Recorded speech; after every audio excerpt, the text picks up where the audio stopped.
And I like the sound of that blue Part extending two. in the main because that'll offset the last 2 weeks, which have certainly been not below normal.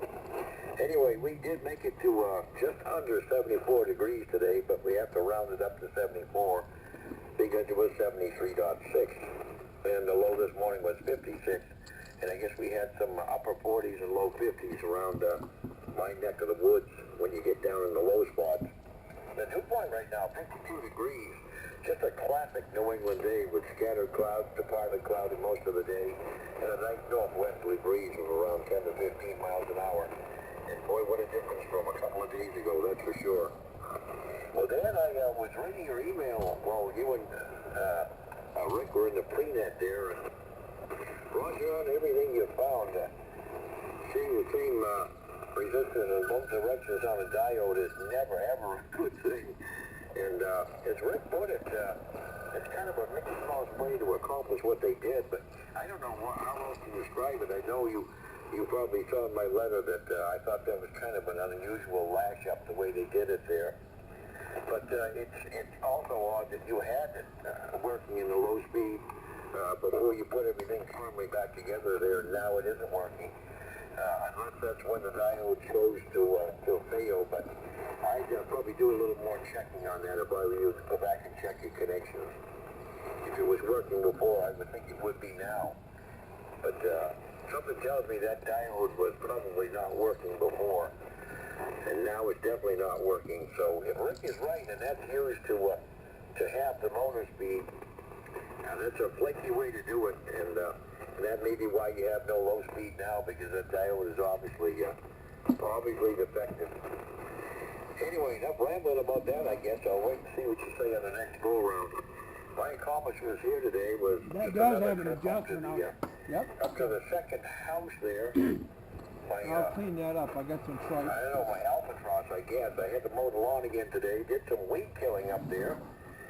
Also did some scooping up on the windows. I had installed a window about a week ago there. Had to go back and clean up some of the glazing compound. Wasn't one of my best jobs, and I think I cleaned it up so it looks presentable.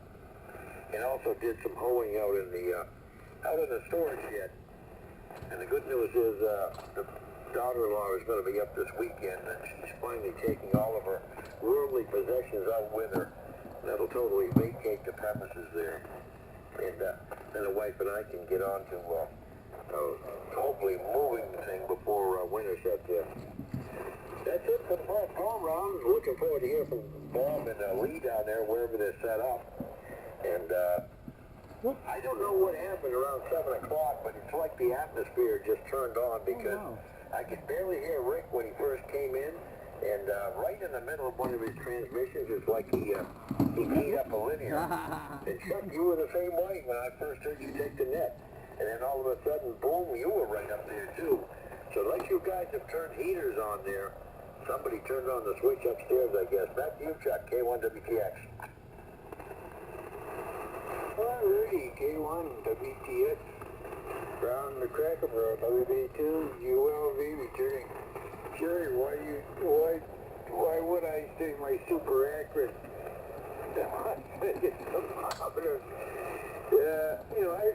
I trust it more than I do the YouTube anyway. It was same temperature in Rome, New York, which is, I don't know, maybe say 5 miles, maybe just north of me, northeast of me, actually. Because I know it's 3 miles from this QTH to the casino, and the casino is just south of the thruway. Rome, New York is north of the thruway. That's the only way I can say it, and more to my east. They were the same temperature, so yeah, we fell in the middle. But I go by this more, even though the probe is outside the house, which is stone. It's a concrete block building. Okay, with that, before we go on to Don, let's see if there's anybody else out there wishing to join the Northeast Cracker Barrel Net. If so, please call now. WB2 ULV. Chuck, W1LTX, could me and Lee sneak in line so we can have our turn and start tearing down and get out of here? W1LTX. And I'll check in too. The call is Kilo Bravo 2, November Bravo Yankee. KB2NBY. Got your penny number 12. Okay, we'll go a little out of the line here. Stand by, Don. We'll pick up Robert. Lee, have some come around here. jambalaya going on. I was going to walk right here. Okay. Fire there. W1LTX. Around the Cracker Barrel, WB2, ULV. Okay, very good there, Chuck. Good evening to you. And good evening to all aboard the net. WB2ULV, W1LTX. I can't say downtown Lewiston, downtown Maine tonight. We'll have to say we're on the banks actually it's a saltwater lake here in Bowdoin is where we're at. And we're right on the banks too. It's very, very nice here, but the temperature is starting to drop. And Jerry mentioned the dew point. Man, it has been nice. Has it been nice today? Nothing like the last several days. So I understand it's going to be this way all this week, into the 70s. So, hey, you have my vote on that one. That's for sure. And Dan, I heard your daughter when she checked in, KB1WAR, I believe the call was, and she sounds good. Come through real good down here on the lake there. But anyway, we've been here since probably about 3:30, maybe 4 o'clock, and made a few contacts, had some fun, even though we had fun putting up the antenna.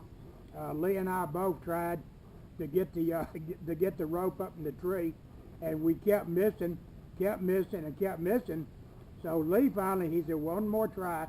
So he threw the rope, and the tree that we're aiming at didn't even get close to it.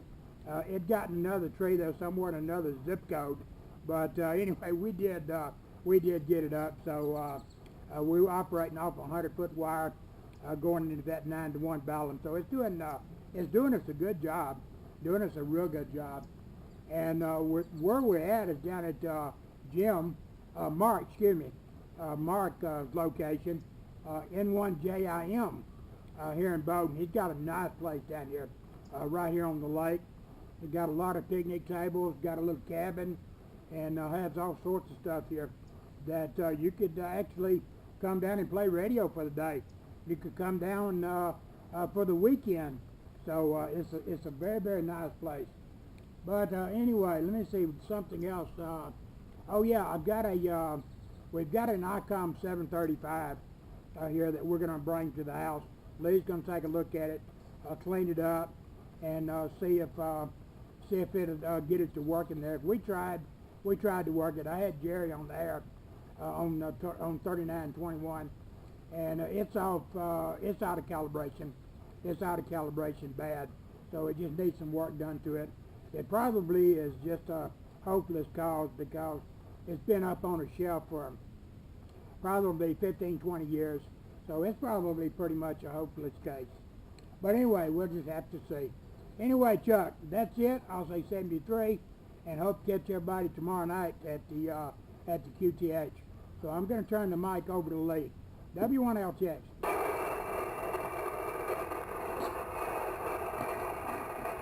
Okay, W1LTX. Run the back of the WB2, ULV tuning.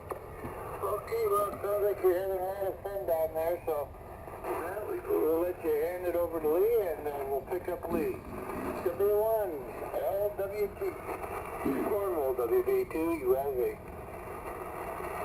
Well, thank you very much. This is W1LWT Lee, and we are located down in Bowdoin, Maine, like Bob mentioned, and we're right on the edge of the outskirt of what they call the Merry Meeting Bay, and we're on a little peninsula, and we're on a road called the Arabasset Road, and we're just off that just a little bit on a little peninsula, and they call it the Abbey down here. ABBY for short, Abbey. And so we're working, like Bob said, I finally got a wire up in the tree, and but we had to use the fishing pole technique, which worked great.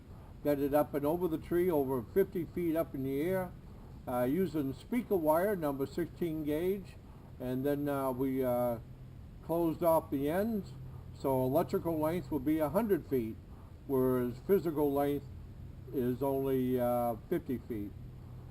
Due to the fold back on it coming back using speaker wire. And it's been working very, very well. And so we're going to try it at other setups in the near future.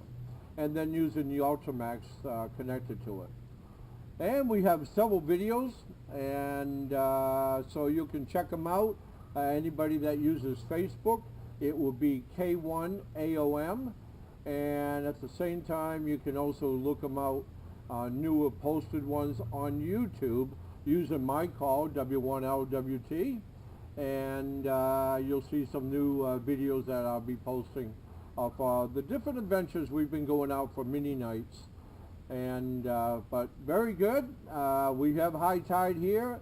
The chilliness is coming in as the sun goes down. So I'm going to turn this back over the net, say 73s to all. And we'll see where we're going to be setting up in another few days or so. A portable location somewhere in Maine. So, W1LWT, back to that. Thank you very much. Go, Jerry. Wow, that was That quick. was Larry. Go ahead, Larry. Lee, you were 20 over up here in the Fort Kent on a couple of boys' teams. Wow. With an average of an S9. Huge, huge signal. Wow, that 100-footer makes a difference. Hey, appreciate that, Larry. Yeah, it seemed to be doing a pretty good job. We've made quite a few contacts this afternoon on it, so it's working pretty good. Back to net, W1LTX. Alright, W1LTX with W1LWT. Here's 3B2 ULVs, the Northeast Cracker Barrel man. You gentlemen are coming in here at 10 to 20 over S9. Wow. So, whatever you're doing it right. That's for sure. Okay, so 73, gentlemen, and we'll catch you hopefully tomorrow night. New Jersey, one Yankee, round the Cracker Barrel. 3B2, you. Very good. Very good. Very good.